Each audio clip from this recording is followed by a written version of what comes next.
I want to keep hearing about this story of how you two met.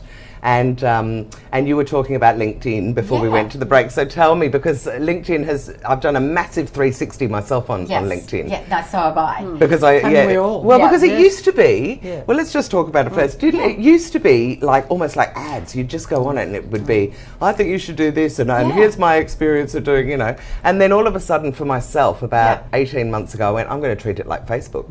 And I'm going to go on and say, I've just met with this person and you should do this. It's and more here's human. this that's more inspiring. And it's something seemed to shift, and all of a sudden, like engagement on Facebook, I'm lucky if I get, you know, I've got 4,000 people on one of my pages, and I'm lucky if I get 8 views. I go on LinkedIn and I get 2,000. Yes. It's really.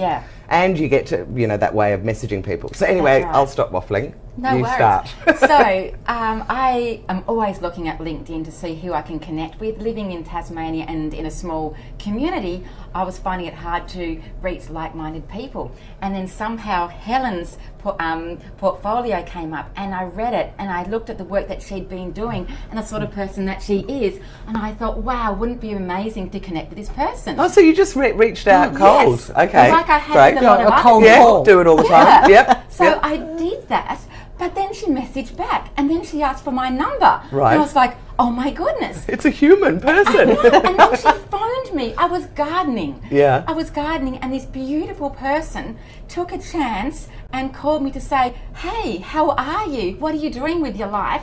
I'd like to talk with you and get to know you. And it took me back. It was like, oh my goodness, someone's being so kind, and they're paying attention to me. And then after a little while, I realised that she was actually really genuine, and she just wanted to get to know me. I mentioned I was going to Melbourne. She said, let's meet up for coffee. And I was like, oh my goodness. So not only didn't she know me, but she took an absolute chance. And we met, and I have never met somebody who's been so open to having a conversation and getting to know somebody on a really human level, not knowing anything about them. Oh, that's fantastic. fantastic. She took this chance, and then since October, she has just nourished me and nurtured me and believed in me, and her no mucking around approach to, you can do this, has made me actually take these steps. It was like, no, just get on the phone. Here's the number. Here's this person. You can connect. So she was giving me almost like her IP. Right. And so I have never had anybody do that before. I never had anyone being generous saying, I believe in your journey. I don't see you as competition. I see you as somebody I want to walk beside. And for me, that was just so refreshing. It is, because, I mean, she's irresistible, though. I know, but I feel exactly the same way. I feel like, you know, you help people and you do everything you can to help them. It comes back in other ways, but it enriches your own life from doing it. But I'm interested, now we've heard Summer's version of meeting you. What was going on in your mind through all of this? Well, we've all had those very interesting LinkedIn, you know, histories. When someone sort of that you don't know at all reaches out and you kind of think, the interesting thing, Jules, was that I had about 3,000 people on LinkedIn, and they're all people I knew. Right. And a friend That's going to be unusual. A friend of a friend sort of said to me, well, you know, what are you going to do with all those people, Helen? And I said, really good question. You know, I can call them, I can do anything I like, and I never talk to them on LinkedIn. So he actually came up with a provocation, and that was for me to go through all of my list. Yes. And anybody that I probably could have a conversation that I've never had before to leave on, and piff the rest. It took me a whole weekend. Wow. I ended up with 61 people. Are you serious? That's amazing. It was like getting my gear off. I bet it was. Yeah, it was. So I thought. So you thought, well, if I've only got 61, I better really know them. Absolutely. And I think of those 61, probably about 25 are now in conversation. So I started again to put out the messaging, just as Summer had done. Yeah. And look, in 7 months, I probably reached out to nearly 6,000 people and have another 3,500 people now that I'm connected in some ways, and probably 2/3 of those would be conversations like this. Yeah. Or a level. So this is a side gig I for know, me. I think that's a really interesting proposition to go through, because I definitely download it, and I've stopped saying yes to all the web guys and the digital developers and anyone from the Philippines has got to be. So I've sort of stopped saying yes to those, but I would historically, I would think, probably have a few hundred of them. So interesting to go back and cull and sort of start afresh and look what's happened out of it. That's right. Well, it's interesting because when some have popped up, there's always a motivation. Yeah. So I'm originally from Tassie. Oh. And same area? Whereabouts are you? Where's your rural area? She's down south, I'm from up north, and there's a real divide between... Oh, is there? So she reached out to a southerner. Ooh! Yes, very woo-woo. But when I finished school, which was a long, long time ago, I decided at the age of 17 that Tassie was too small for me. You along with an awful lot of people down there, I think. Move, get out of the straitjacket and sort of get free. And so there was something in me that sort of said, I reckon it's going to be worth having a conversation with this chick. Yeah. And look, I do this every week. I invest about 5 to 6 hours. Oh, wow. Having conversations with people on LinkedIn who want to have a conversation. Yeah. And sometimes it's on the telephone, sometimes it's over a coffee. Yeah. And it's been amazing, Jules.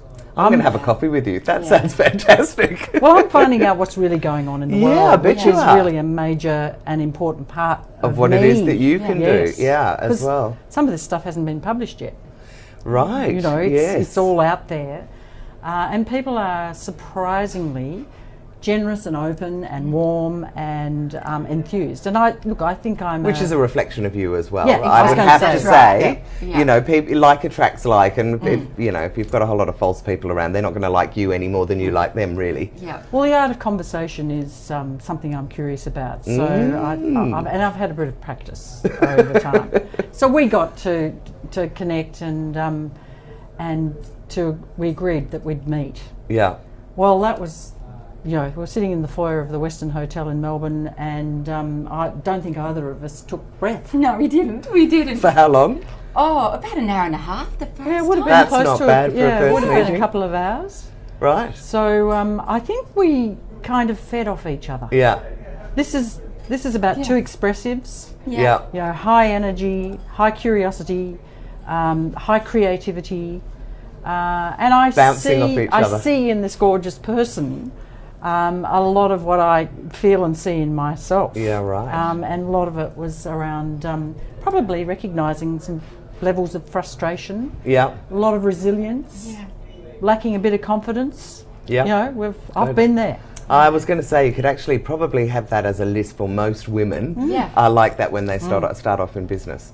Or even if they're employed as well, but I guess just because I'm sort of focusing on the own your business side. Yeah. So what I'd like to do now, and that's fascinating that you two met, is I'd love to know. I haven't quite got a grasp on what it is that you do, Helen. Can you give me an example of a business that you've worked with and how it all kind of worked? Well, I work with organisations that want to actually embrace a coach approach. Yep. And I think, in a way... So, sorry, let me just go back. Do you work with the organisation or with just the CEO? Sometimes I work with the organisation. Oh, right, okay. And so I actually work with teams and a wider group of people. Sometimes it's even members of the board, the governance group. Yeah.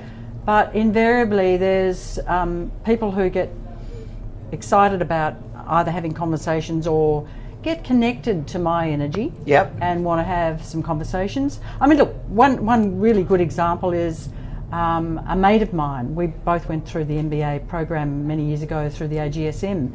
He rang me and said, Woodsy, I've got a really, really, top... Woodsy. Yeah. Sorry, I just love that. Yeah, go on. Top-notch guy here.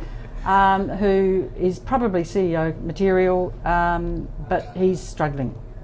And so I'd like to introduce you, and I think he could get something from some coaching. Yeah. And this particular guy, we've now been in a coaching relationship. I'm a bit embarrassed to admit this, for about 4 years, 4.5 years. Why would you be embarrassed about that? Oh well, I sort of often wondered whether it became a dependence thing, but in fact not. This person has just grown amazingly. Probably because you're there, sitting behind his shoulder, and he knows he's got that support and someone to talk to. Yeah, and you've got his back. So he always thought that he wanted to be the CEO. And so what actually do you do with him, though? What is it? Counselling sessions? Is it? No, it's really a conversation. There's no process to it. You turn up. Whatever is the issue that week. That's right. Yeah. There's always something that's a bit of a burning issue. Yeah, right. There's always something that's getting in the way, or there's always something that perhaps he's missed. Yeah. And that's why it's gone spectacularly sort of wrong.